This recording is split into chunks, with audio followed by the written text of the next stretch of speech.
Good afternoon. आज math का online video lecture का शायद ये 5वां क्लास है। तो 2 टॉपिक था जिसमें आप लोगों को पिछले क्लास में दिक्कत हो रहा था, अपवर्त्य और अपवर्तक। तो आप लोग को प्रॉब्लम ये हुआ होगा कि आप लोग परिभाषा में उलझ गए होंगे, इसका डेफिनेशन में उलझ गए होंगे। ठीक है, तो डेफिनेशन को भी, जो डेफिनेशन में हम लिखवाए थे उसको अगर आप पढ़ते हैं 2 बार 3 बार पढ़ करके खुद से उसका अर्थ समझने का कोशिश करते हैं कि कहना क्या चाह रहा है वो, तो वो भी सिंपल ही था, वो भी कोई ज़्यादा मुश्किल नहीं था। ठीक है, अब लेकिन हम लोग यहाँ देख लेते हैं, हम लोग एग्जाम्पल से समझते हैं। एग्जाम्पल से समझना बहुत आसान होगा, सबको समझ में आएगा। तो हम लोग पहले देखते हैं अपवर्त्य। अपवर्त्य का ही दूसरा नाम है गुणज या मल्टीपल। गुणज सिंपल सा चीज़ है। जैसे अगर हम लोग 2 का अपवर्त्य का बात करते हैं तो 2 का अपवर्त्य का मतलब हुआ कि 2 के टेबल में जो जो संख्या आएगा वो 2 का अपवर्त्य है। 2 ऐसा संख्या जो 2 से भाग लग जाए, है ना, जो 2 से ऐसा संख्या जो 2 से भाग लग जाए वो क्या कहलाएगा? अपवर्त्य कहलाएगा। और यही चीज़ परिभाषा में भी हम लिखवाए थे कि वे सभी संख्या जिसमें दी गई संख्या से, जैसे अगर 2 का अपवर्त्य पूछा जा रहा है तो दी गई संख्या क्या है? दी गई संख्या है 2। तो 2 से पूरा भाग लग जाएगा तो वो 2 का अपवर्त्य होगा। तो 2 का अपवर्त्य क्या हो गया? 2 का अपवर्त्य 2 का टेबल में जो आएगा वो 2 का अपवर्त्य हो गया। 2, 4, 6, 8, 10, 12, 17 का अपवर्त्य क्या हो गया? 17 का टेबल में जो आएगा 17, 34, 51, 68। 15 का अगर हम बोलेंगे अपवर्त्य का बात करेंगे तो 15 का अपवर्त्य हो जाएगा 15, 30, 45, 60। ये 15 का अपवर्त्य हो गया। ठीक है, तो सिंपल सा बात है ना, समझिए इसको, एकदम सिंपल सा चीज़ है कि यहाँ पर 2 का अपवर्त्य बात किया जा रहा है। तो 2 का अपवर्त्य वे सभी ऐसी संख्या जो 2 से पूरा भाग लग जाए, जो दी गई संख्या से, दी गई संख्या मतलब 2, जो पूछा जा रहा है वो दी गई संख्या। तो वे सभी संख्या जिसमें जो पूछा जा रहा है दी गई संख्या 2 है, इससे पूरा भाग लग जाए तो ये क्या कहलाएगा? ये सारा का सारा संख्या 2 का अपवर्त्य कहलाएगा। इसी तरह ये है कि ये सारा संख्या, इसमें 17 से भाग लग रहा है ना, तो 17 से जब भाग लग रहा है तो ये 17 का अपवर्त्य है। ये सारा संख्या, इसमें 15 से पूरा भाग लग जा रहा है ना, ये सारा संख्या में 15 से पूरा भाग लग जा रहा है, तो ये सारा संख्या 15 का क्या है? अपवर्त्य है। ठीक है, अब हम लोग अपवर्तक का बात कर लेते हैं। अपवर्तक, इसको फैक्टर कहा जाता है। क्या कहा जाता है? फैक्टर। ये भी एग्जाम्पल से हम लोग समझते हैं, बहुत सिंपल सा चीज़ है। तो ये हो गया बच्चा। अब आगे देखते हैं हम लोग अपवर्तक। तो अपवर्तक का हम लोग अगर बात करते हैं, जैसे हम लोग अगर 20 का अपवर्तक का बात करते हैं, 20 का अपवर्तक, 15 का अपवर्तक का बात करते हैं, 30 का अपवर्तक का बात करते हैं, वही एग्जाम्पल ले रहे हैं जो पिछले क्लास में बताए थे। तो 20 का अपवर्तक का बात करते हैं। अपवर्तक का मतलब फैक्टर होता है। अब बात समझिएगा। अब यहाँ हम लोग चेक करेंगे कि 20 अपवर्तक का मतलब होता है कि 20 जो है वो किससे किससे भाग लग सकता है पूरी। इस बार 20 को भाग लगाना है ना, 20 किससे किससे पूरी भाग लगेगा।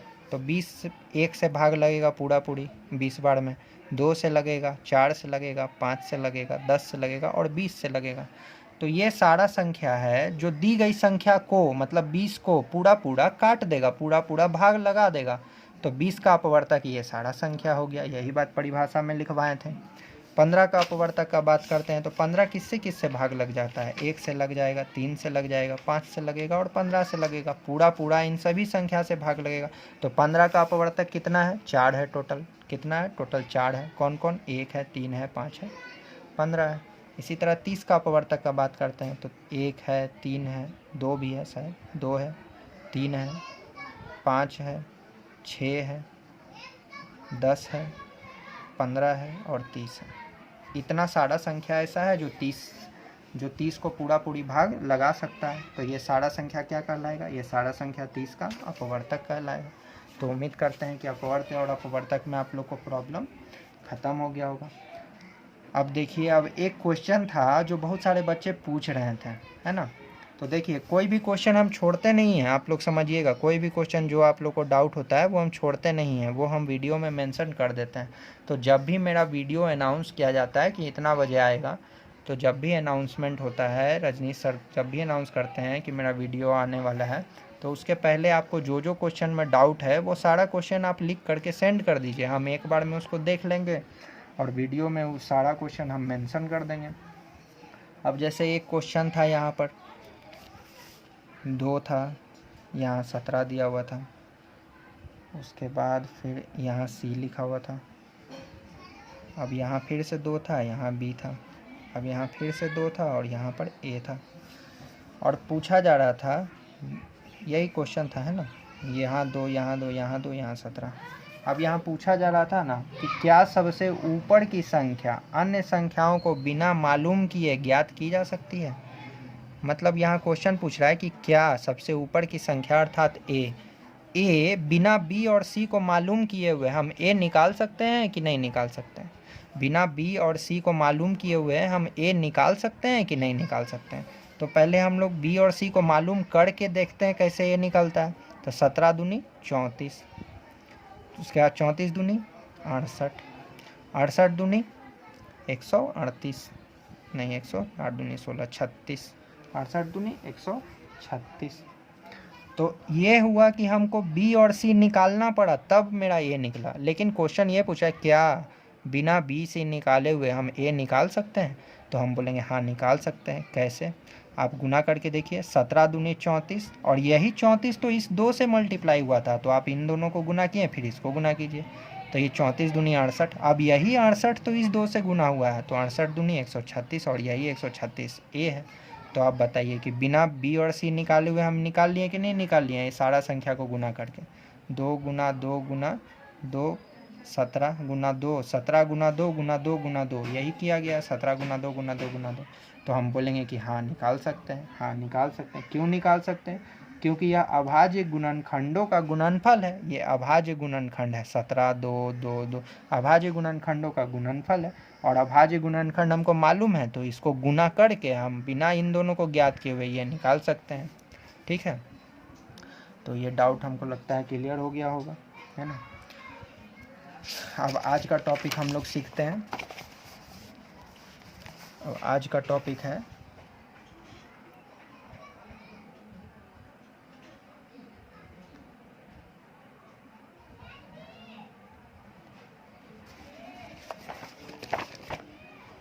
थोड़ा कैमरा सेट कर लें।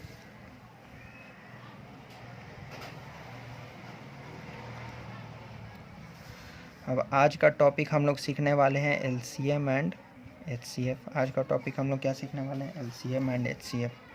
तो LCM का मतलब क्या होता है, LCM का मतलब होता है least common multiple. Least common multiple है ना, लीस्ट कॉमन मल्टीपल। देखिए यहाँ पर जो हम 2 चीज़ बताए हैं, अपवर्त्य और अपवर्तक, इसमें हम लोग मल्टीपल लिखे थे। आप लोग मल्टीपल याद रखना है कि अपवर्त्य होता है मल्टीपल। हम लोग मल्टीपल और फैक्टर से ही पढ़ेंगे, हम लोग अपवर्त्य और अपवर्तक नहीं यूज़ करेंगे। वर्ड हम लोग जो यूज़ करेंगे वो मल्टीपल और फैक्टर ही यूज़ करेंगे। जब मल्टीपल बोलें तो दिमाग में आना चाहिए कि 2 का मल्टीप्लाई करते जाएंगे आ जाएगा। फैक्टर बोले उसका मतलब आना चाहिए कि जो है संख्या वो किससे किससे भाग लगे। तो हम लोग यूज़ करेंगे वर्ड मल्टीपल और फैक्टर। ठीक है, तो यहाँ पे LCM का मतलब क्या हुआ, लीस्ट कॉमन मल्टीपल। ठीक है,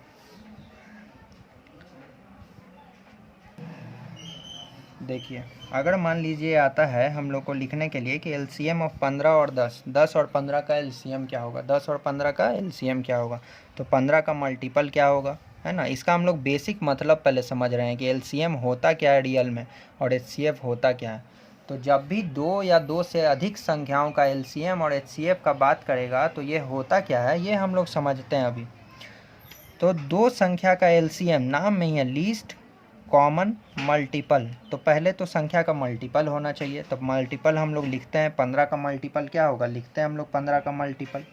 तो 15 का मल्टीपल हो जाएगा, एक और बढ़ाते हैं, चलिए यहाँ पे एक और बढ़ाते हैं, 15 10 और 5, 3 संख्या लेते हैं, 15 10 और 5।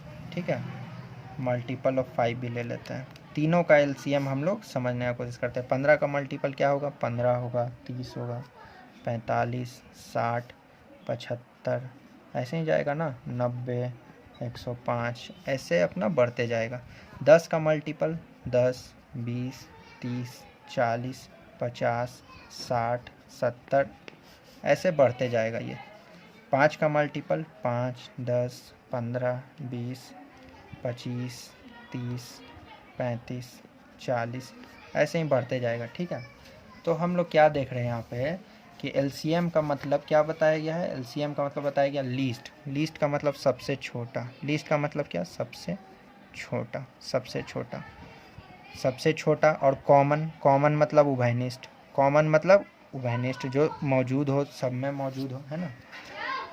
अब मल्टीपल होना चाहिए, तो सबसे छोटा होना चाहिए कॉमन मल्टीपल, सबसे छोटा कॉमन मल्टीपल। तो यहाँ पे सबसे छोटा इन तीनों में कॉमन आपको कौन सा दिख रहा है, यहाँ पे हम लोग देखते हैं। इसको और आगे बढ़ाते हैं तब आपको और समझ में आएगा। 70 के बाद ये 80 हुआ, 90 हुआ, 100 हुआ, 110 हुआ, 120 हुआ, 130 हुआ, बढ़ते जाएगा। यहाँ पर 105 के बाद 120 होगा, 135 होगा, 150 और 150 हो जाएगा, है ना। 140, 150, ऐसे बढ़ेगा ये। इसी तरह 40 है, 45, 50, 55, 60, 65, 70, 75, 80, 85, 90, 95, ऐसे होते जाएगा। ठीक है, तो यहाँ पे देखिए इन तीनों में कॉमन क्या क्या दिख रहा है हमको। यहाँ पे 30 है, यहाँ भी 30 है और यहाँ भी 30 है। तो सबसे छोटा कॉमन, जो सबसे छोटा कॉमन मल्टीपल है वो है 30। इसके बाद और भी देखते हैं, और भी कॉमन दिखेगा। देखिए 60 है यहाँ पे, ये भी 60 है, ये भी 60 है। तो ये कॉमन मल्टीपल तो है, 60 कॉमन मल्टीपल तो है, 60 कॉमन मल्टीपल है, लेकिन सबसे छोटा नहीं है ना, सबसे छोटा नहीं है। इसके बाद 90, यहाँ भी है 90, यहाँ भी है 90, यहाँ भी है 90। तो 90 भी कॉमन मल्टीपल है, लेकिन सबसे छोटा है, सबसे छोटा नहीं है।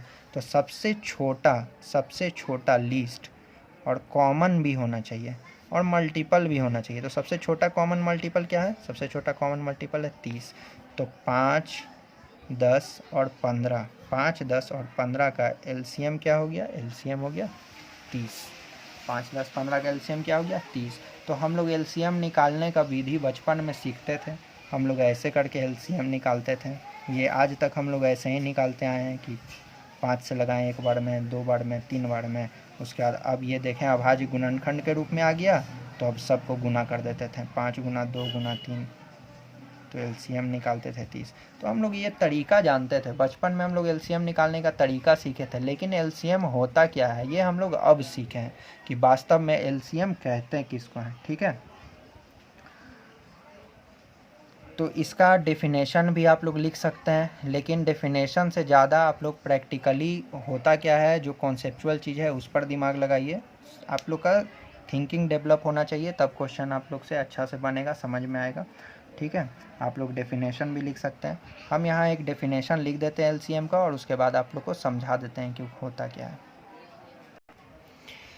तो एलसीएम का यहाँ पे परिभाषा ये लिख दिए हैं। अब इसको ध्यान से देखिए क्या है लिखा गया। 2 या 2 से अधिक संख्याओं का एलसीएम वह छोटी से छोटी संख्या होती है जो दी गई संख्याओं से पूरा पूरा विभाजित हो। जैसे कि 5, 10, 15 का एलसीएम क्या है, 30 है। और 30 क्या है, वह सबसे छोटी संख्या है। 30 वह सबसे छोटी संख्या, सबसे छोटी संख्या मतलब लीस्ट, जो ऊपर बताया गया है ना, लीस्ट, ये वाला लीस्ट, ये यहाँ पे है ना लीस्ट, ये वाला लीस्ट। तो 30 क्या है, सबसे छोटी संख्या। तो बोला जा रहा है कि ऊपर के उदाहरण में 5, 10, 15 का एलसीएम क्या है, 30 है। और 30 वह सबसे छोटी संख्या है जो 5, 10 और 15 से क्या है, विभाजित है। 5, 10, 15 से पूर्णतः विभाजित है। तो इस 5, 10 और 15 का एलसीएम क्या हो गया, 30 हो गया। ठीक है, अब इसी तरह हम लोग HCF किसको कहा जाता है, इस कॉन्सेप्ट को हम लोग समझते हैं। HCF है ना, तो इसका भी नाम में ही सब मतलब छुपा हुआ है। HCF का मतलब हुआ हाईएस्ट कॉमन फैक्टर। HCF का मतलब क्या हुआ, हाईएस्ट कॉमन फैक्टर। ठीक है, हाईएस्ट मतलब आप लोग जानते हैं सबसे बड़ा। हाईएस्ट मतलब क्या होता है, सबसे बड़ा। कॉमन मतलब जो सभी में मौजूद हो, है ना। और फैक्टर जो अभी आप लोग को बताया गया है ना, तो वो फैक्टर होता है। है ना। अब एक एग्जाम्पल यहाँ पर हम लोग देखते हैं। यहाँ पर हम लोग एक एग्जाम्पल देखते हैं। तो एग्जाम्पल यही वाला देखते हैं। यहाँ पे एग्जाम्पल 5, 10, 15 का लिए ना। अब हम लोग 5, 10 और 15 का ही HCF निकाल करके देखते हैं कि 5, 10 और 15 का HCF क्या होता है। ठीक है, तब बताइए आप। पहला संख्या 5 है तो फैक्टर ऑफ 5, फैक्टर ऑफ 5, 5 का फैक्टर क्या हो सकता है? 5 का फैक्टर 1 है और 5 है। 5 का फैक्टर क्या है? 1 है और 5 है ना। और फैक्टर यहाँ पे आप लोग अभी निकालने के लिए बताएं। फैक्टर का मतलब क्या होगा? अपवर्तक। फैक्टर का मतलब क्या होगा? अपवर्तक। तो 20 का जैसे निकालते थे ना, यही चीज़ है। तो यहाँ 5 का फैक्टर क्या होगा? 1 होगा और 5 होगा। इसके बाद हम लोग 10 का फैक्टर निकालते हैं। तो 10 किससे किससे भाग लग सकता है? तो 10 1 से भाग लगेगा, 2 से भाग लगेगा, 5 से भाग लगेगा। ठीक है, इसी तरह हम लोग निकालते हैं 15 का फैक्टर। तो 15 1 से भाग लगेगा, 3 से लगेगा, 5 से लगेगा, और सॉरी यहाँ 10 से भी तो लगेगा, 15 से लगेगा, है ना।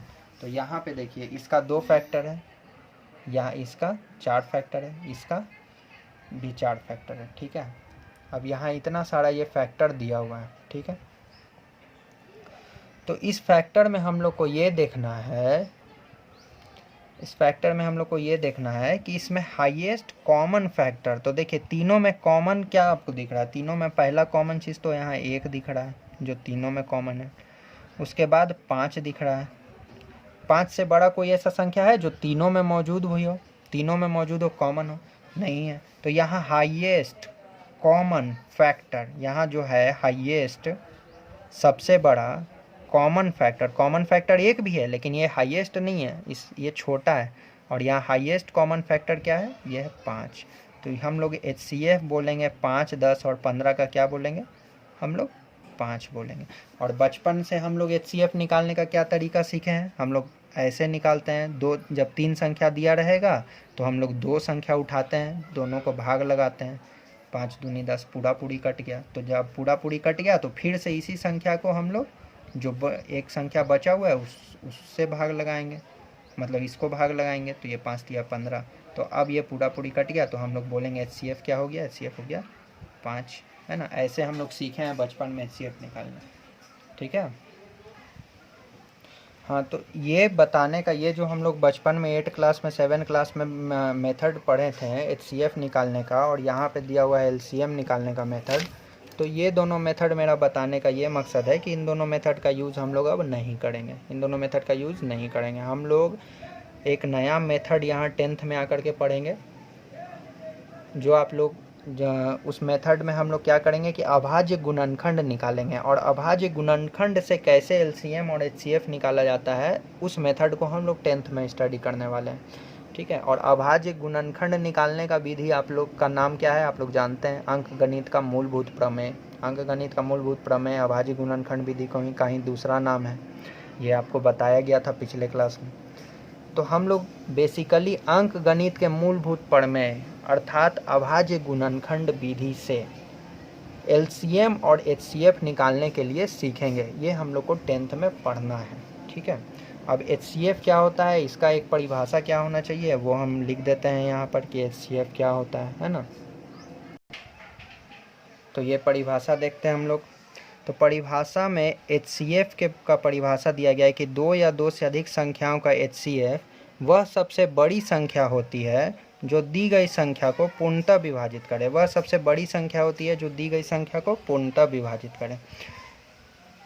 जैसे देखते हैं हम लोग कि 5, 10 और 15 का HCF 5 है। 5, 10, 15 का HCF क्या है? 5 है। मतलब ये कि HCF जो 5 है वो तीनों संख्याओं को विभाजित करने वाली सबसे बड़ी संख्या है ना। यही चीज़ है, सबसे बड़ी संख्या जो दी गई संख्याओं को, तीनों दी गई संख्याओं को पूर्णतः विभाजित करे। तो 5 जो है वो तीनों संख्याओं को विभाजित करने वाली सबसे बड़ी संख्या है ना। अब LCM और HCF का हिंदी में नाम, ये तो हम लोग इंग्लिश टर्मिनोलॉजी में सीख लिए हैं, अभी ज़रा हिंदी में नाम देख लेते हैं कि इसका नाम होता क्या है। तो देखिए LCM जो है वो मल्टीपल से रिलेटेड है, उसको मल्टीपल से हम लोग रिलेट करके हम लोग देखते हैं। और मल्टीपल का मतलब अपवर्त्य होता है। मल्टीपल का मतलब क्या पढ़े हैं हम लोग? मल्टीपल का मतलब क्या पढ़े हैं हम लोग? मल्टीपल का मतलब अपवर्त्य पढ़े हैं, है ना। तो LCM का मतलब हिंदी में होता है लघुत्तम सबसे छोटा समापवर्त्य, समापवर्त्य मतलब हुआ इसका संधि विच्छेद अगर हम लोग करेंगे तो ये बनेगा सम प्लस अपवर्त्य, माने लघुत्तम सम अपवर्त्य, लीस्ट कॉमन मल्टीपल। लघुत्तम सम अपवर्त्य, सम मतलब कॉमन, सम मतलब कॉमन, तो लघुत्तम लीस्ट सम मतलब कॉमन और अपवर्त्य मतलब मल्टीपल, तो इसको हम लोग बोलते हैं लघुत्तम समापवर्त्य एलसीएम। और एचसीएफ को हम लोग बोलते हैं महत्तम, महत्तम समापवर्तक। क्या बोलते हैं? समापवर्तक। ये भी वही है, संधि विच्छेद करेंगे तो ये बनेगा सम प्लस अपवर्तक, सम प्लस अपवर्तक, तो ये हो जाएगा सबसे बड़ा कॉमन फैक्टर, अपवर्तक मतलब फैक्टर। तो इस तरह से अपवर्त्य और अपवर्तक से रिलेटेड है एलसीएम और एचसीएफ, ठीक है। तो ये दो कॉन्सेप्ट बहुत इंपॉर्टेंट कॉन्सेप्ट है एलसीएम और एचसीएफ का, और हम उम्मीद करते हैं कि ये आप लोगों को समझ में आ गया होगा, ठीक है।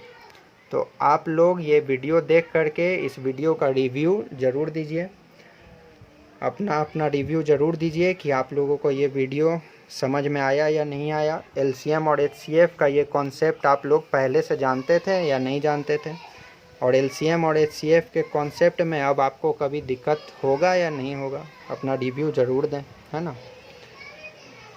चलिए ठीक है, तो अब एलसीएम और एचसीएफ कैसे हम लोग निकालेंगे अंकगणित के मूलभूत प्रमेय से, वो हम लोग नेक्स्ट क्लास में देखेंगे, ठीक है।